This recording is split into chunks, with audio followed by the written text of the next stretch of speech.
네, 안녕하세요. YG입니다.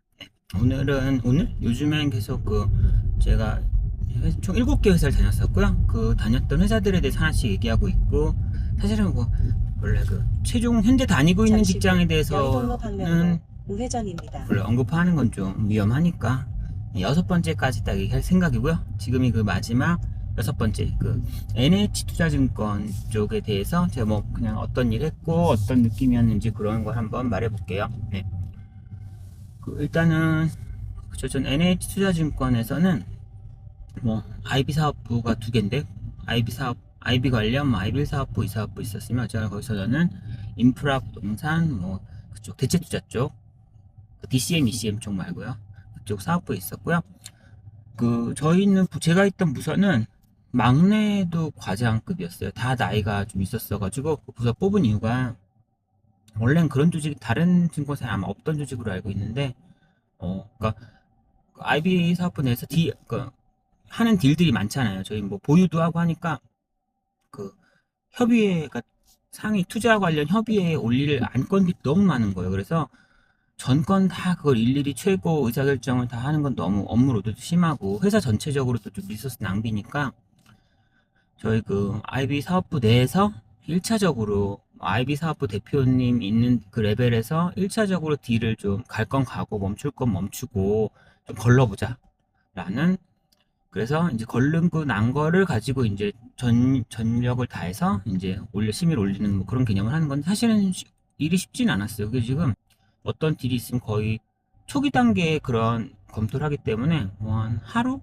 만 하루도 안 남은 시점에서 예를 들어 한글 IM 이런 것도 전혀 없어요. 왜냐면 그거는 나중에 좀 진행되면 생기는 자료고, 최초에 그냥 외국 글로벌 그쪽에서 매도자 아니면 렌더 프레젠테이션이나 아니면 CIM이나 뭐나 그런 영어로 엄청 길게 써 있는 200페이지, 300페이지짜리 정리 안 돼 그런 자료들을 가지고 실제 오늘 예를 들어 낮 1시 11시 정도 주면서 내일 오후 1시, 내일 오후 점심 먹고 대표님 보고할 예정이에요. 이런 식으로 거의 만 하루 정도 시간도 안 주고, 그러니까 더 시간을 준 적도 있지만 그러니까 덜 준 적도 많거든요. 그런 식으로 해서 엄청 복잡한 자료를 주기 때문에, 그거를 읽고서 뭔가를 판단하려면 사실은 좀 대리급이나 그러니까 딜을 많이 해보지 않았으면 그 생각을 못 하거든요.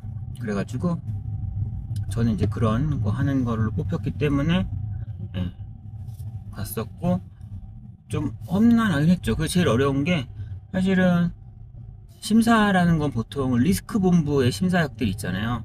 그럼 그 위에 전결권자는 CRO일 거고, CRO 위에 이제 회사의 대표이사가 있을 거고, 어쨌거나 대표이사 바로 밑에는 CRO 산하 조직이지만, 저는 IB 사업부라는 조직 안에 있잖아요. 기본적으로 저의 헤드가 그 프론트적인 조직의 헤드 밑에 있는 약간 심사 같은 느낌이라, 약간은 좀 애매하죠. 달리는 부서와 원래 브레이크를 거는 부서가 별도로 있어야 되는데, 달리는 부서 안에서 살짝 브레이크를 거는 부서다 보니까, 거기서 이제 그래도 기본적인 모멘텀은 달리는 거잖아요. 그래서 제가 말 잘못하거나 좀 하면은 이제 공격받을 여지가 너무 많죠. 거기서 그냥 명확한 이유가 아닌 대략적인 느낌으로 어떤 부정적인 얘기를 하면은, 돈 벌어야 되는데 쟤 때문에 못 벌겠다, 니 그게 말이 되냐, 니 논리가 그게 막 납득이 가냐, 어쩌고저쩌고 엄청 공격을 받기 때문에 사실 되게 조심스럽고, 그렇다고 해서 어떠한 진짜 리스크를 제대로 얘기하고 어떠한 이슈를 얘기하지 않고 무조건 다 예스 예스 예스를 하면, 또 제가 그 조직에 있을 이유가 없는 거잖아요. 다 예스면은 그럼 사전 심사 개념이 왜 필요해? 없어도 되겠네? 이런 식이기 때문에 결국 의미 있는 어떤 분석을 해야 되고, 쉽지 않아요. 또 좀만 태클을 자꾸 걸면은 사실 프론트에서도 미리 좋은 자료를 주면 제가 또 부정적인 얘기를 더 자세히 할 수가 있으니까, 그러니까 너무 그 사이가 틀어지면은 최대한 늦게, 최대한 아슬아슬하게, 그리고 자료를 폭탄처럼 왕창 주던가 아니면 중요한 자료를 좀 덜 주던가 이런 식으로 해서 힘들게 할 수가 있어요. 충분히. 그렇기 때문에 프론트 조직이랑도 사이가 좋아야 돼요. 그래서 결국은 그런 거죠. 그러니까 사전 심사라 하면 무조건 커트하는 역할이다 보니까, 그게 아니라 그러면 그런 조금은 그러니까 이직해서 온 친구들도 많잖아요. 그럼 증권사의 프로세스를 아직 모르는 친구들도 있기 때문에 그들한테 이제 어떻게 보면 저는 먼저 와 있었으니까 뭐 그러니까 같이 빌드업 하는 거죠. 그러니까 불완전한 보고서가 있다면 뭐 딜은 괜찮은데 보고서가 불완전하다면 같이 이제 뭐 분석할 걸 추가하고 이슈 사항을 미리 대응하면서 이게 어떻게 보면 더 잘 통과할 수 있게도 도와주고 그런 와중에서 또 안 될 것은 안 된다는 부정적인 얘기를 하면서 그것도 어떻게 보면 그 대표님 앞에서 서프라이즈하게 너 이거 분석 안 했지? 제가 이 엄청난 약점을 잡았어요 라고 빵 말해버리면은 또 그 친구들이 바보가 되잖아요. 그리고 사실은 뭐 커트하는 게 목적이 아니라 좋은 딜을 가지고 가는 게 목적이다 보니까 뭔가 이슈가 있으면 최대한 빨리 발견하면 또 프론트에 알려줘요. 그럼 그쪽에서 그에 대해서 뭐 의미 있는 대응책을 만들어내면 또 갈 수도 있는 200m 이후 거고 최대한 오른쪽대로 어쨌거나 가면 제가 뭐 좌회전입니다. 약간 너 이거 몰랐지? 당해봐라 식의 뒤통수 치면 안 되는 거라서 그게 뭐 그러니까 사실 뭐 어떤 인간적으로도 그렇지만 또 어쨌거나 조직을 잘 가게 하려면 내가 깜짝 놀랄 커트에서 내가 부결을 내는 게 중요한 게 아니라 결국은 딜을 좋게 좋게 만들 수 있는 한 최대한 만들어서 갈 수 있는 딜은 갈 수 있게 하는 게 최대한 좋아지게 해서 그게 베스트니까요. 뭐 그런 제가 약간 복쥐 같은 역할이 어려웠어요. 그런 게 정말 어려웠어요. 그런 부분이 딱 중간에 균형점을 찾는 게 어려웠고 뭐 그런 의미에서 재미있기도 했고요. 사실은 그런 어떻게 보면 단순히 앉아서 우직하니 분석하면 되는 게 아니라 인간과의 관계들에 대한 거를 또 중간 균형을 밸런스를 찾아야 되는 거니까 그게 또뭐 저도 시니어였으니까 시니어 입장에서 또 해볼 만한 하이 레벨한 그런 일이었던 것 같긴 해요.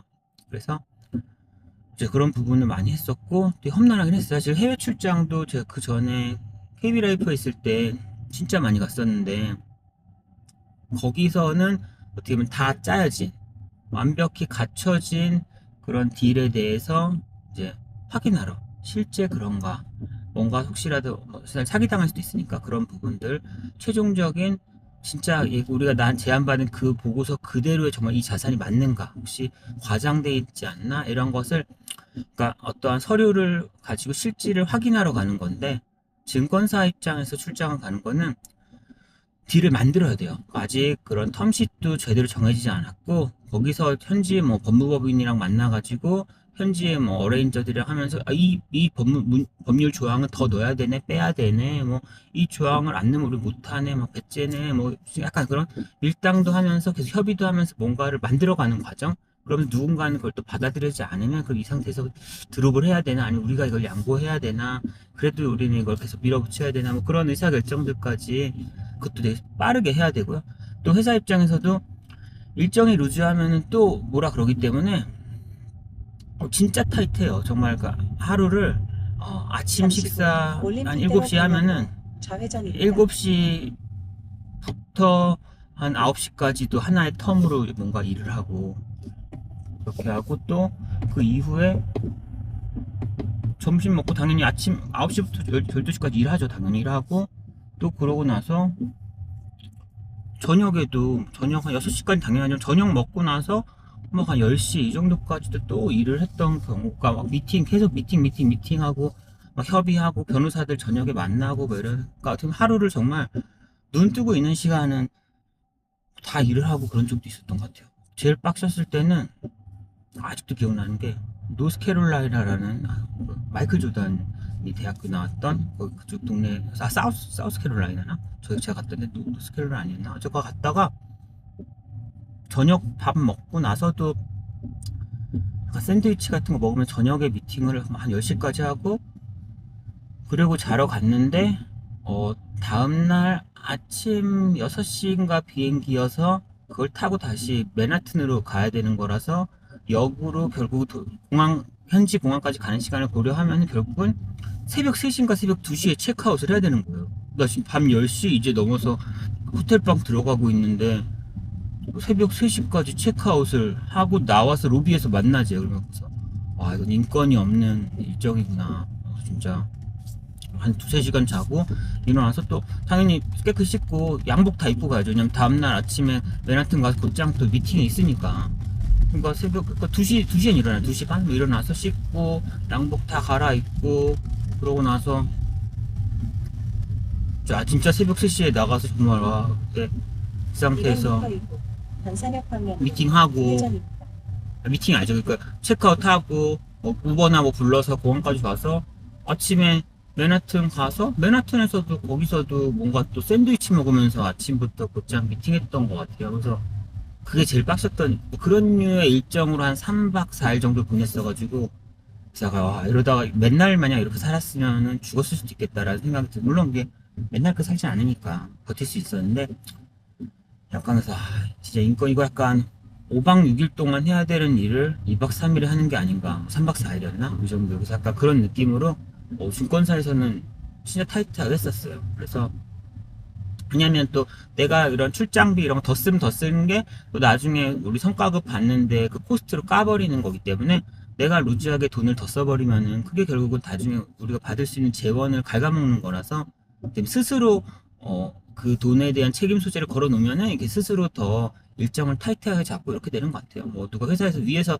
루즈하게가 이렇게 안 했어도 스스로 아이고 내가 이거 돈 헤프게 쓰면 나중에 나한테 올 돈 줄어드는구나 하면서 개빡시게 일정을 짤 수 있는 자정작용을 하는 뭐 그런 일정이었던 것 같고요. 그래서 그런 거 하면서 출장이 이렇게 빡실 수도 있구나 라는 생각도 그때 했었고 또 회사 다니면서 뭐 회사 자체는 좋았던 것 같네. 그러니까 NH투자증권 하면은 약간 괜찮아요. 되게 좋고 정말 사람을 증권사라는 건 정말 좀 뭔가 되게 쪼고 되게 힘들게 할 것 같잖아요. 되게 사람을 좀 약간 부품처럼 생각하고 이럴 것 같은데 그래도 NH투자증권은 정말 사람을 끝까지 몰아붙이진 않았던 것 같아요. 이거 정말 약간 마지막에 물론 아까 출장은 좀 빡셨지만 어쨌거나 그래도 인간에 대한 마지막 뭔가 선은 절대 넘지 않는 그런 회사라서 사실은 뭐 개인적으로는 제가 증권사 중에서는 되게 좋았던 회사라고 생각을 하고요. 잠시 후 좋았어요. 전산역 그런 것 때문에 방면으로 좋았고 우회전입니다. 그런데 또 굳이 단점이라고 하면은 뭐 이거는 사실 약간 단점 너 배불렀구나 이렇게 생각할 수도 있는데 그러니까 저 같은 경우도 그렇고 전 경력직으로 들어갔으니까 계약직이죠. 그래서 NH투자증권 같은 경우는 그러니까 정규직이 보통은 증권사의 정규직 계약직이라고 하면은 계약직은 약간 성과 베이스로 받으면서 그래서 많이 받을 땐 좀 더 많이 받을 수 있고 대신 정규직은 어떤 연봉 테이블에서 꼬박꼬박 받으면서 성과급이 계약직처럼 안 맞을 수도 있지만 그래도 기본적으로 한 어느 정도 많이 가져가는 그래서 뭔가 잘 된 날은 계약직 쪽이 더 총액이 많아지는 거고 조금 불황이거나 힘들 때는 그래도 안정적인 정규직이 더 돈을 많이 받아가는 뭐 이런 구조가 보통 많은데 NH증권은 제 눈으로 확인하진 않았어요. 근데 약간 카더라던 아니 주변 사람 얘기 들어보면은 그냥 기본 연봉도 정규직이 더 높고 성과급도 정규직이 더 안정적으로 많이 가져가신다. 근데 확인하지 않았어요. 이거 일단 카더라 할 수도 있어요. 제가 제 눈으로도 그 친구들의 성과급을 까보진 않았으니까. 근데 이제 이런 이슈로 약간 그런 상대적 박탈감으로 좀 힘들어하는 게 있었죠. 그러니까 사실 아까 배부를 수도 있다 생각이 드는 게 저 같은 경우도 제가 원하는 건 좀 적지만 어차피 제가 받아들일 수 있는 연봉을 그 NH투자증권에서 제시해 주셔서 가게 된 거죠. 그럼 전 이걸 받으면 일단 돈에 대해서는 납득을 할 거잖아요. 하는데 이제 한 2, 3년 다녀보니까 그런 거죠. 저랑 똑같은 일을 하거나 저랑 유사한 일을 하는 뭐 동일 직무, 200m 동일 연봉 이런 얘기하는 수 있지만 약간 어쨌거나 그 다음 뭔가 전산역 좀 방면으로 불공평한 거예요. 우회전입니다. 뭔가 저쪽이 훨씬 그러니까 연봉도 더 높아 보이고 뭔가 저는 진급을 했다고 연봉이 안 오르고 정규직은 진급하면 따박따박 오르고 뭔가 점점 연봉의 격차가 벌어지는 듯한 그러니까 약간 그래서 근데 이제 문제는 사실은 그냥 그러든 말든 제가 현재 받는 거는 어쨌거나 제가 납득할 수 있는 받아들인 숫자니까 절대적 기준에서는 당산역 방면으로 만족하고 있어야 되는데 갑자기 상대적 기준으로 나보다 더 안정적인 약간 고용 체계도 안정적인데 돈도 더 안정적으로 훨씬 많이 받는 동일 직급이 옆에 있으니까 뭔가 좀 배 아픔? 배 아픔? 근데 그거 그래도 나만 적당히 받으면 되지라고 할 수는 있는데 그래도 계속 보고 있으니까 배가 아프더라고. 저 약간 뭔가 제도 초월하지 못했나 봐요. 그러긴 한데 그래서 저랑 같이 뭐 동일한 나이에 동일 직급인 사람들 계속 같이 하면은 저는 더 이상 연봉이 오르지도 않고 뭐가 좋아지는 것도 없는데 저쪽은 꽤 높은 퍼센트로 계속 좋아지고 그러니까 물론 제가 더 좋아지고 넌 안 좋아져도 내 현재 상황이 저는 만족할 수 있는 상황이긴 했어요. 근데 어쨌거나 점점 더 좋아지는 그런 거 보면은 나도 좀 챙겨주지 하고 뭔가 블라인드에 그런 얘기 쓰면은 뭐 또 알고 왔잖아. 계약 약간 그 정규직들이 다 계약직한테 또 알고 왔잖아. 오지 말던가 나가던가. 약간 그래서 뭔가 그래 좀 그래도 너네도 좀 상대적인 박탈감 있겠네라는 얘기보다는 알고 왔으면서 어쩌라고? 약간 이런 거 있잖아. 알고 왔잖아. 알고 왔으면 뭐 안 챙겨주는 거 알고 왔으면 안 챙겨도 되는 거 아니야? 이런 식의 약간 좀 의견이 좀 많아서 상대적인 관점에서 좀 서러웠다. 그런 거랑 약간 성과급 재원 이런 거 할 때도 뭐 그런 거 있죠. 약간 저희가 뭔가 회사와 싸워야 되고 이러면은 뭐 약간 노조나 이쪽에서 우리 다 같은 직원이니까 다 같이 서명하고 우리 같이 싸워봅시다. 우리 전체 뭘 받을 걸 위해서 해서 뭔가 싸울 때는 같이인데 근데 성과급 때 이럴 때 되면은 또 그 공격을 받죠. IB 쪽이 계약직이 제일 많으니까 항상 야, IB 이렇게 많이 받는다는데 장난해? IB 이거 부실 있고 이거 있는데 이거 안 받아야 되는 거 아니야? 성과급 덜 받아야 되는 거 아니야? 다 같은 직원들이긴 한데 막상 이제 또 그런 수익이나 뭔가 있을 때는 엄청 까는 거죠. 또 같은 직원들끼리. 그래서 좀 돈 받을 자격이 있어? 쟤네 회사 북으로 쓴 건데 지네 능력이 아니라 그냥 회사가 컸기 때문에 돈 번 거 아니야? 뭐 그런 식으로 이거 부실 이거 너네 부실 이거 있는데 성과급 덜 줘야 되는 거 아니야? 해서 뭔가 얘네를 까서 우리가 더 받는다 뭐 이런 느낌으로 약간 같은 직원일을 같이 가져 놓고서 또 깔 때는 또 이렇게 약간 갈라서 까고 그러니까 좀 약간 좀 꽤 어느 정도 불평등에 대한 그런 서러움 있었죠. 그러니까 노조가 없어 그런 게 하겠죠. 그러니까 계약직은 노조가 없으니까. 계약직은 원래 독고도 아니고 계약직끼리 뭉칠 수도 없고 이러니까 어쩔 수 없긴 한데 또 거기가 약간 또 너무 그렇다고 그 부분을 냉정하게 또 야, 너네는 힘도 없고 전에 어쩔 수 없잖아를 또 대놓고 너무 그렇게 하니까 좀 서러웠다. 근데 서러웠어도 사실은 내가 받는 처우는 좋았다.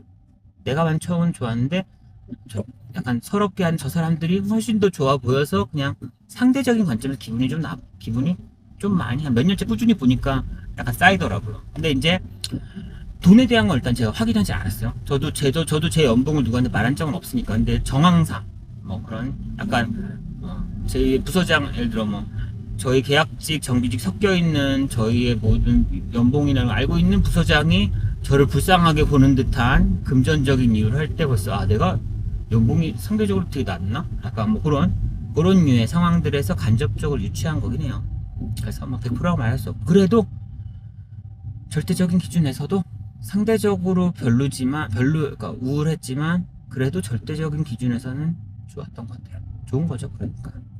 그래서 그런 거고 증권사 분위기도 좋긴 한데 그래도 이제 부바부 케바케 부서별 본부별로는 개빡신데도 존재하죠. 근데 이제 그런 약간 정규부포 같은 느낌인 거잖아요. 그러니까 다수가 어느 정도 다수의 부서들이 그래도 다른 증권사 대비로는 사람을 끝까지 쪼지도 않고 뭔가 정말 몰아붙이는 게 덜하다. 물론 정규분포로 하면 그 각각 아웃라이어 쪽은 있으니까 여기에도 이렇게까지 쪼아야 돼? 이거 장난 아닌데 이거 약간 이 정도 쪼는 거는 거의 뭐 증권사 탑급 아니야? 이럴 수 있는 부서나 본부가 있긴 하죠. 있긴 하지만 그래도 메인 무게 중심은 그 정도는 아니다. 생각하는 그 이미지가 맞다. 네. 그래서 어쨌거나 인권적으로 좀 괜찮고 금전적으로도 괜찮았던 회사다. 제 정규직은 안 해봐서 잘 모르겠다. 계약직으로 왔을 때 그런 거 없고요. 그래서 저는 NH증권 다니면서 뭐 이렇게 막 뭔가 막 화가 올라오고 막 이러진 않았던 것 같아요. 사실은 뭐 정규직 분들이랑도 친하게 지냈거든요. 뭐 그게 사실 그게 또 그 한 명 한 명이 뭐 그 계약직을 뭐 뭉개려고 한 것도 아니고 개별 사람들은 또 죄는 없잖아요 전혀. 그들이 의사결정한 것도 아니니까. 그래서 친하게 지내고 취미생활하는 사람들이 많았고 되게 이 회사 생활이 그래도 증권사에서 한번 증권사 너무 무섭고 너무 냉정하다고 해서 너무 무서운데 그래도 증권사가 너무 궁금하고 한다 경험해보고 싶다 하면은 딱 그 중간적인 역할 그런 쪽으로 NH투자증권 되게 좋았던 것 같아요. 그래서 강추하고 있는 좋은 직장이었던 것 같습니다. 그래서 일단 뭐 그 다음 주 직장은 이제 얘기할 건 아닌 것 같고 그래도 일단 그냥 어떻게 가게 됐나는 거는 이제 전 사실 NH투자증권에서는 만족하고 있었거든요. 진짜 만족하는 직장이라니 만족하고 잘 다니고 있었는데 이제 그 다음 회사에서 너 혹시 새로 부서 만들고 새로운 롤이 있고 이 롤은 기존의 니네 부서 지금 네가 있는 우리나라에 하나밖에 없는 그 부서에서 한 롤도 일부 겹치고 새로운 롤은 또 애널리스트적인 역할을 하는 건데 다 완전히 없던 부서다. 저 새로운 거 되게 좋아하거든요. 혹시 너 올래라고 역으로 저한테 연락이 왔어요. 그래서 그래도 가기 싫은데 나 지금 만족하고 있는데 했는데 그 약간 생각해서 너무 궁금한 거잖아. 애널리스트 너무 한 번은 해보고 싶었는데 죽기 전에 내 커리어 깨지더라도 저 어릴 때 그때 말했잖아요. 그 처음에 저 삼성물산에서 금융권으로 갈 때 그때 펀드 매니저 아니면 애널리스트가 돼야지라는 그 단어가 예뻐서 했는데 어쨌거나 갑자기 지금 다시는 못 해볼 애널리스트를 해볼 수 있는 그런 제안이 들어오니까 궁금한 거죠. 그리고 또 막 CFA도 하고 파이낸스 MBA도 했으니까 나도 약간 경영학과 애들이랑 약간 리서치 리포트 이런 거 붙어볼 수 있지 않을까? 나도 이제 좀 그래도 한번 말할 수 있는 지식 수준이 되지 않았나라는 또 허세인가? 제가 그런 또 도전의식, 나를 확인하고 싶은 느낌, 그런 느낌 때문에 가면 안 되는데 또 굳이 도전할 필요 없었는데 자꾸 너무 궁금하고 그래서 결국은 참다 보니까 더 궁금한 거예요. 어떻게 해소해야 될지 모르겠죠. 안 참으면 또 가야 되는 거고 참으면 더 가고 싶은 거고 이게 뭔지 모르겠는데 그래서 결국은 병이죠. 저는 병인가 봐요. 그래서 좀 궁금한 거 못 참고 막 처음 해본 거 하라 그러면 되게 관심 갖는 스타일이거든요. 그래서 또 다음 회사로 지금 다니는 회사로 이직을 하게 됐습니다. 네. 일단 NH투자증권은 여기까지고요. 네, 또 다음에 또 다른 뭐 말할 얘기 있으면 하고 또 이런 거 해주면 좋겠다 이런 얘기 해주시면은 또 그런 것도 제가 할 수 있으니까요. 건의사항도 아주 환영입니다. 네, 수고 많으셨습니다. 안녕.